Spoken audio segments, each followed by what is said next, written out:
The next chapter is all about the first meeting. While most Defiant game sessions follow a similar routine, the first meeting is quite different. You have to establish the basic game structure, create player characters, and talk about the topics you're interested in and the ones you'd like to omit in an entire chronicle or even in a single episode. Character creation and the chronicle setup will probably take up the most time during this first meeting. The whole setup is designed with a 4-people group in mind. This is a very personal experience.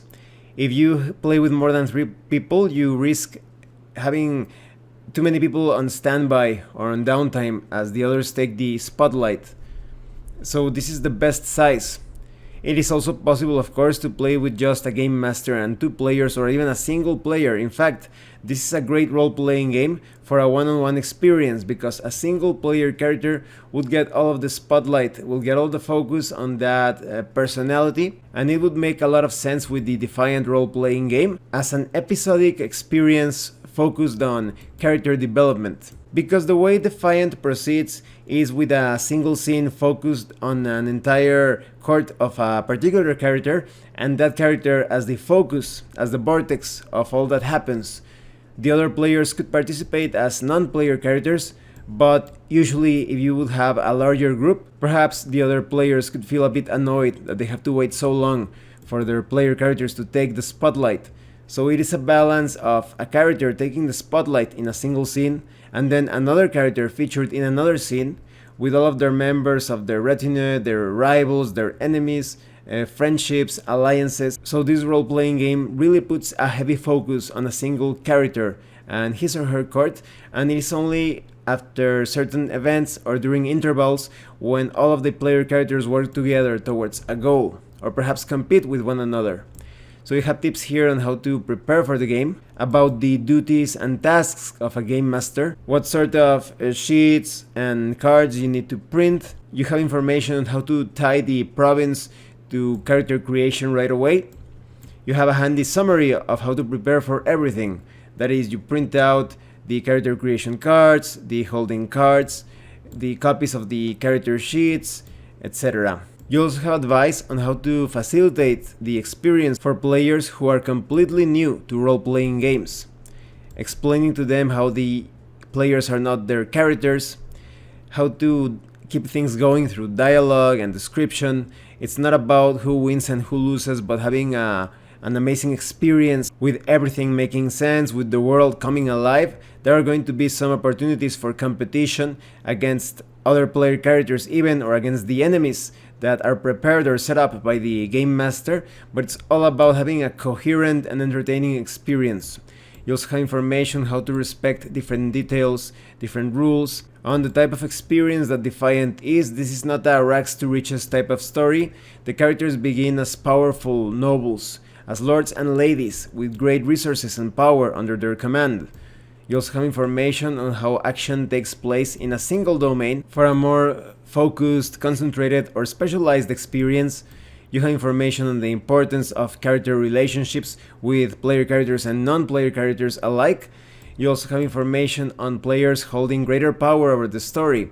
That is, once they start a scene with the focus completely set upon their player characters, they can do whatever they like. It is their domain. They decide what short-term and long-term plans they are going to enact or put in motion. However, taking those plans to success is another thing entirely. You have information on choosing the domain and the province for the type of campaign that you're going to run. You also have information on choosing a pre-made domain. You can create your own domains, but this core rulebook comes with a district. You have tips and advice on how to create domains, choosing a province, and there's information that future supplements will offer other domains, and even more information how to create your own. But here you have the basic information for that immediately. You also have information how to set the boundaries, because once everyone has a general idea on how the game might look like, it's time to consider potential problems. This is about getting a clear idea of holding absolute power over your subjects, the authoritarian social structure of the game, how sometimes marriages will be arranged, and how some loose moral norms will take place according to the needs to fuel the Sephiroth through passion. And because this is a realistic setting with some supernatural trappings, of course, there's going to be hierarchy, there's going to be discrimination, but it's all about exploring those issues of facing a reality within a surreal setting. You have some tips on how to better handle the line and the veil that I mentioned previously. You also have the process of character creation, of course. The game master is going to guide the entire process, and although the characters are quite complex, the whole process of creating player characters should take less than an hour. So you have information on game aids. By handing out these, players get a better idea on how to create their character and organize things, and you have a detailed series of steps to create your characters. Step 1 is creating your character with an Origin exclusive personal theme. So there are 9 special Origin exclusive personal theme cards in the set. You shuffle these cards and you give 3 to each player. The cards inform the players of their origins. They could be angels, deva, infernals, leviathans, and their unique personal themes. One of the cards does not contain a personal theme. If someone draws this card and decides to keep it, they can choose the origin themselves and then pick 3 non-exclusive personal themes instead of 2 in the next step. Step 2, like I mentioned, is all about personal themes. Each character concept is based around 3 personal themes. The first one is related to the character's origin, but now is the time to choose the other 2. So you have these 12 personal theme cards that you shuffle and you hand out, and each player gets 2 themes and they put the rest on the table. And if one of the players decided on the no origin exclusive theme in the previous step, they can choose the third theme from the discard pile. After everyone has finished choosing their theme cards, you ask them to put all of them on the table, facing up. These are the basic outlines of their characters. Then we have information on house cards. This is step 3. You lay down all house cards on the table in 4 separate rows, and you give the players a moment to read all of their origins house cards. Everyone needs to choose a house for their character from the cards corresponding to their origin. Next, you have step 4, marital cards.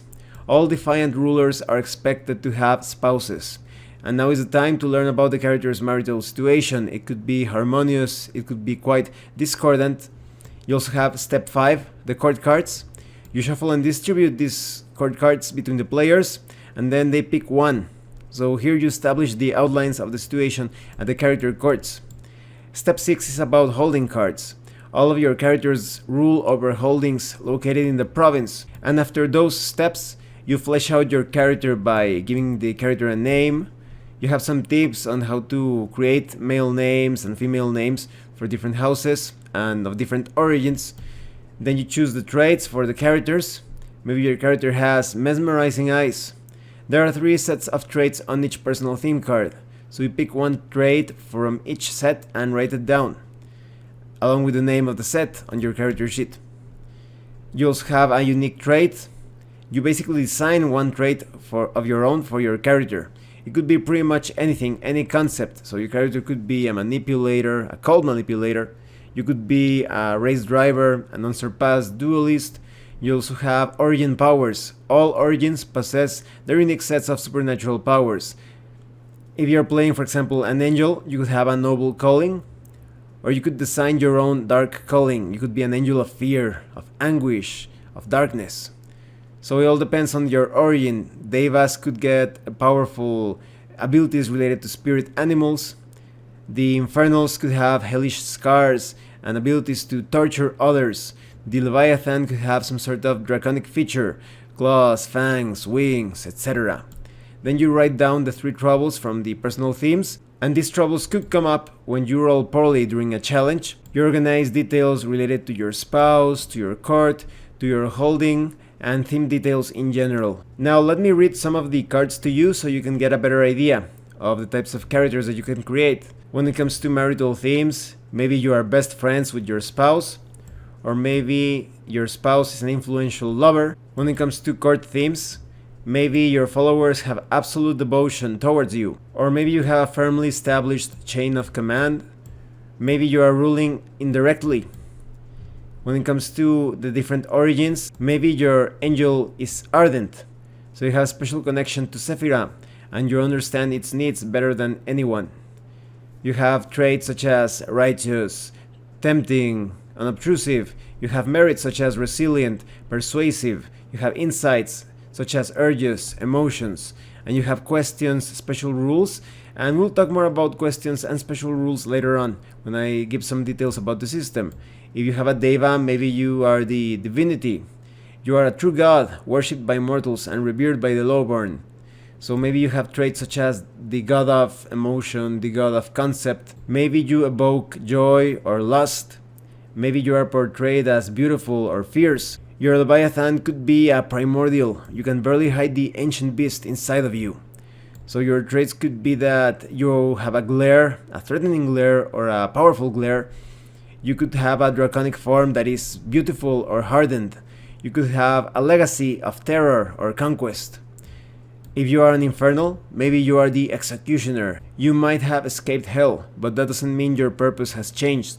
So your traits could be judge, maybe you are perceptive, knowledgeable, maybe you are a juror, you are an empathetic juror, maybe you are tireless, and your executioner traits could be stealthy, cunning, or brutal. When it comes to personal themes, you could be the Aegis. Through supernatural powers, you are close to being invulnerable. Your traits could be that you are resistant to pain or to intoxication. Perhaps you are unmoved by emotions or intimidation. Maybe your presence is flawless or inscrutable. Maybe you are the gem. Your allure is exceptional, even by the standards of the Defiant. So maybe you have seductive eyes or mesmerizing eyes. Maybe you have a remarkable trait such as a naked body that is graceful, or maybe you have a powerful voice. Maybe you appeal to a certain gender or to certain statuses. Maybe your character is a Goliath. Your might is unsurpassed and nothing can withstand your crushing blows. So maybe you are built strong and quite imposing. Maybe you have unsurpassed energy or grit. And maybe you radiate confidence and ruthlessness. Now, don't feel intimidated by all of these concepts. It's basically a system of tags that apply to your character, and depending on the challenges that you are undertaking, those tags such as traits and powers and characteristics could give you a bonus or a better chance at succeeding at the role when undertaking a task. Next, we have information on the pilot episode. After the characters have been created, each player plays out a short scene to get to know their hero better and show their concept to the rest of the group. This pilot episode shouldn't take more than an hour, so if you wanted to, I think it would be a good idea to have a single session to create the characters, to talk about the game mechanics, and to play this pilot episode. They also talk about the pilot court challenge. Each player makes a court challenge as they would in any other normal episode. This would normally include answering a set of questions about the courtiers or the holding, but in the pilot episode, you should skip that part because each character should take the challenge to establish the current situation at their courts. That is, each player should state the manner in which the character is ruling over their subjects, and they add any appropriate character traits to their potential when they make the challenge, when they make the roll. And also they could add any court traits if they seem appropriate, but they could also suffer some afflictions to the roll. They give you the results of any of the successes that you attain. If the character obtains no successes, there will be problems. If you obtain only one success, the character should be put in a situation when there is something potentially negative about to happen, even though they obtain something to their favor. However, they still have the ability to act before that catastrophe happens. If the character obtains only 2 successes, everything almost happens to how the character wants things to proceed, although there could be a few challenges or situations that are unexpected. If you obtain 3 successes, everything is well. It all goes according to plan. Now remember, this is only concerning the pilot episode. Normally, there could be other complications, there could be other results when it comes to full-length normal episodes. Then you have information how to play out the scene, because all the pilot scenes should take place in the characters' holdings, because you want to find out how the homes of the characters look, how their courts work, and the game master should ask a lot of questions during this scene that takes the character completely into focus as to how he relates to his home and how he or she interacts with the more immediate non-player characters. When you get the basic idea of the character's life and the surroundings, the Game Master should introduce the issue that resulted from the initial pilot court challenge.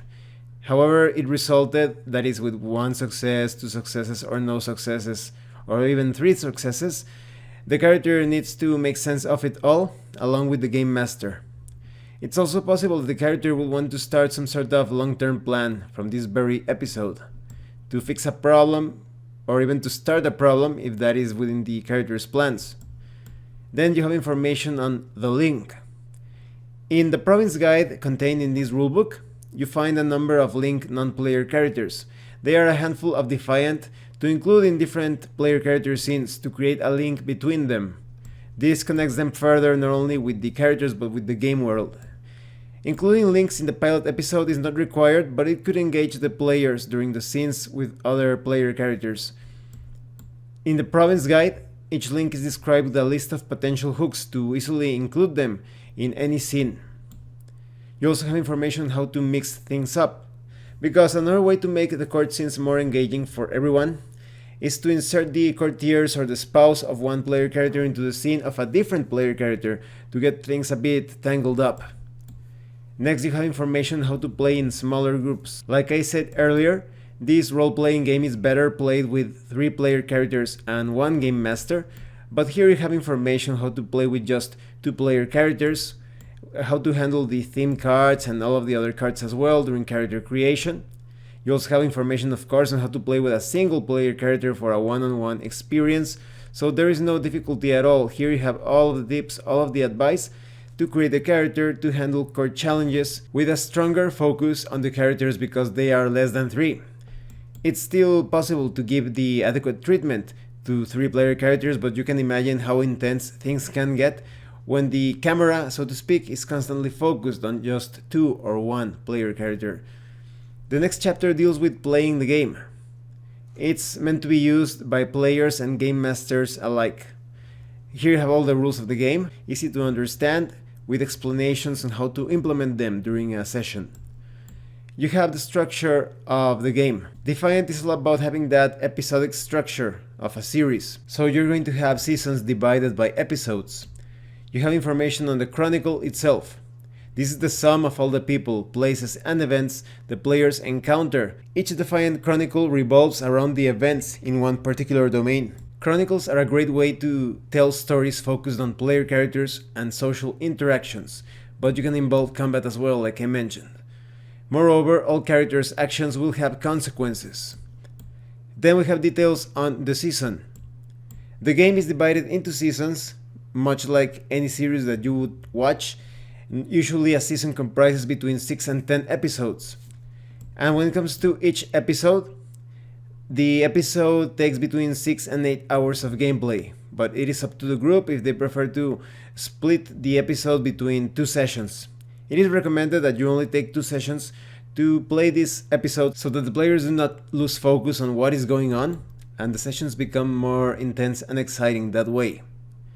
Now, when it comes to session-specific details, whenever the group meets to play the game, it's called a session. It's much better if sessions are not shorter than 3 to 4 hours, because it would be too difficult to include all the necessary elements of the game in such a short time. You have information on the scenes.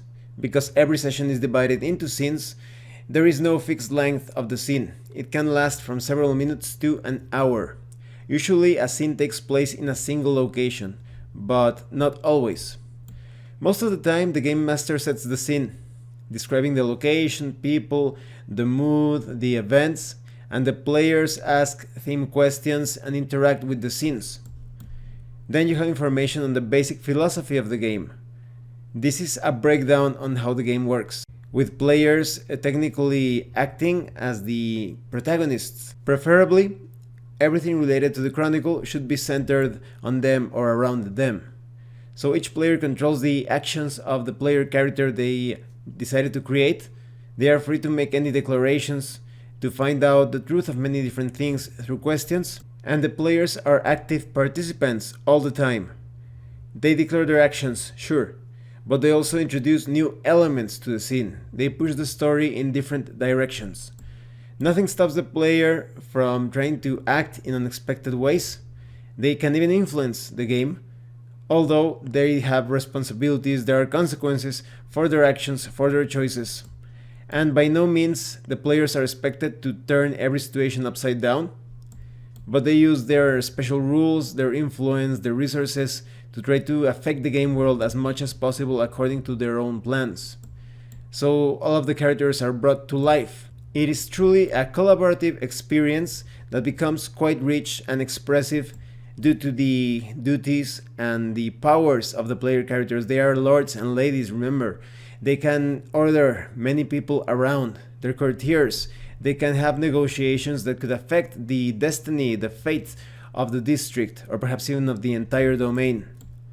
So the game master needs to have a clear picture of what he is supposed to do. And you have a list here of the game master's duties and constant elements that should be present in all of the episodes. So you have information on how the role of the game master is about switching between the non-player characters and player characters as they take actions, as they react to different events. You also have information on the game master being prepared for everything, preparing episodes, but you could very well say that when compared to other role-playing games, the game master role is more relaxed. It is because the player characters are so powerful that they will be setting scenes most of the time, and only the major scenes that have some crucial game-changing events are completely under the game master's control. Most of the time, the player characters are going to be introducing many elements, many different encounters and events to the entire chronicle. So you have information how to run the scene and make sense of all of the choices that the players are taking, how to set up backgrounds and events, how to interpret the dice, make the story engaging, controlling the pace and the spotlight. Each player character is going to have a scene with their cards, their affairs, but it's also about having fun. So the game master's responsibility is about shifting the spotlight from one player character to the other. You also have information on a very interesting way of running the game. You have 3 levels: basic level, advanced level, and expert level. With this core rulebook, you have information on how to run things from a basic and advanced perspective or way. And when it comes to the expert rules, they will be part of a future supplement.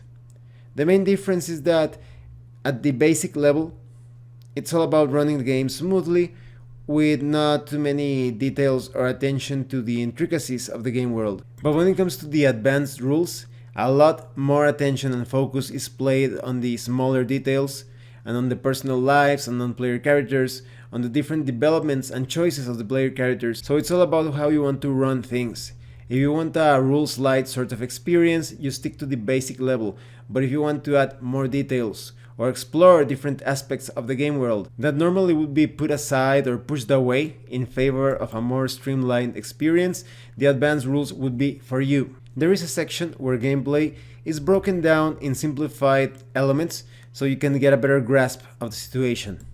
So for example, the dialogue. The game master introduces new situations and the players declare the characters' actions or talk between themselves.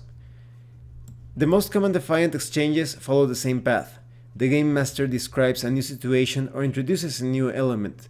The players declare and describe their characters' actions. The game master either calls for a challenge or describes the outcome.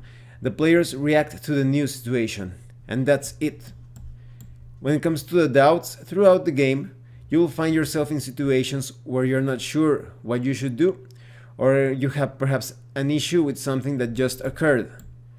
For example, the game master is not sure how a non-player character should react to a bold action made by a character, or the player doesn't like the way the game master interpreted the outcome of the challenge. The game master perhaps feels that the character is behaving in a way that goes against the fundamental beliefs of the Defiant, or maybe the player feels another player doesn't have enough game time and is getting bored. So it is important for there to be constant communication, both inside and outside of character, to make sense of the chronicles, but also so that everyone is enjoying the experience and having some input and getting the spotlight according to their characters' actions, their plans. The game master can ask for advice at any time. It is all about a cooperative experience between the game master and the players. So here you have tips on how to handle discussions, conflicts, decision making, both inside and outside of the game.